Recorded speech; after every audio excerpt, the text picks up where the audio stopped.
Hello, I'm Juan Davies, Chief Creative Officer at KCT and PBS SoCal, and we're partnering with the newsroom of KPCC and LAist on a daily reporter roundup. Let's start with you, Libby. What do we know about who might replace Kamala Harris as one of California's senators?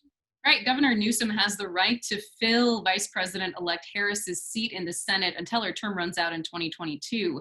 And many names are in the mix. Big caveat, this is all speculation. Newsom is not tipping his hand yet.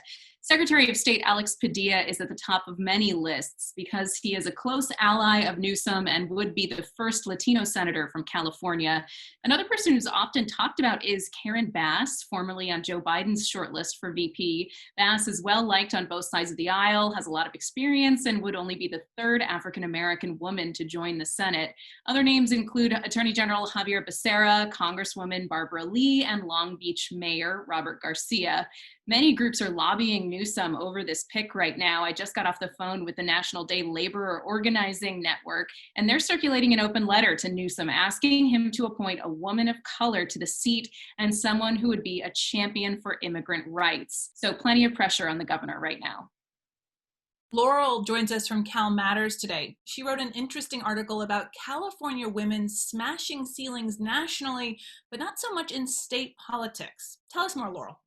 Yeah, so, it's just been so fascinating to watch Kamala Harris rise to this historic level of power with her election as vice president. And then that follows Nancy Pelosi, another woman from California, the first woman to become Speaker of the House. But here in Sacramento, where I'm based covering the state capitol, we really haven't seen that kind of trailblazing in state politics. More than half the states have had a woman governor. California never has. When California elected a lieutenant governor who was a woman 2 years ago, Eleni Kounalakis, that was the first time for our state, but Vermont elected a woman lieutenant governor in 1955. Similarly, when Kamala Harris herself was elected attorney general, she broke barriers here in California as the first woman to have that role in 2010, but Rhode Island had done that in 1985. And same thing when you look at the legislature, other states are really ahead of us in terms of more equal representation. In Los Angeles County, of course, though, this year was a really historic year for the representation of women because on the LA County Board of Supervisors, for the first time ever, the entire body is going to be women. So that is a history-making moment for sure. Here in the 48th Congressional District, Republican Michelle Steel defeated first-term Congressman Harley Rouda. Josie has that story. Yes, Rouda has conceded to Steele, who is an Orange County supervisor. Republicans now reclaim the seat they'd lost in the 2018 midterm elections. And that's when Rouda defeated longtime Republican Congressman Dana Rohrabacher, who'd been in office for 30 years.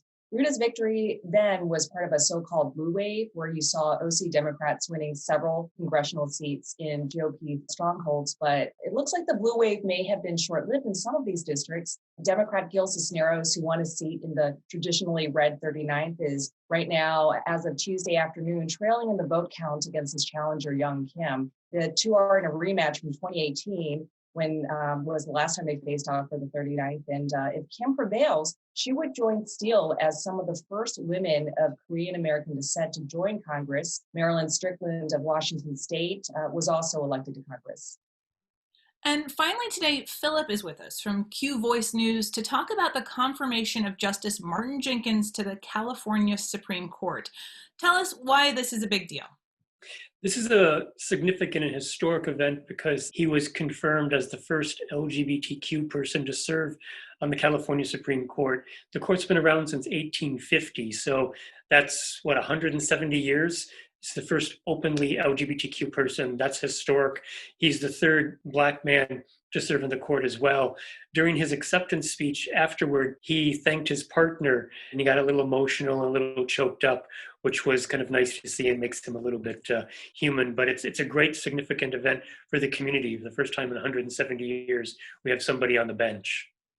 Thank you, Philip. Definitely is a momentous historical moment here in California.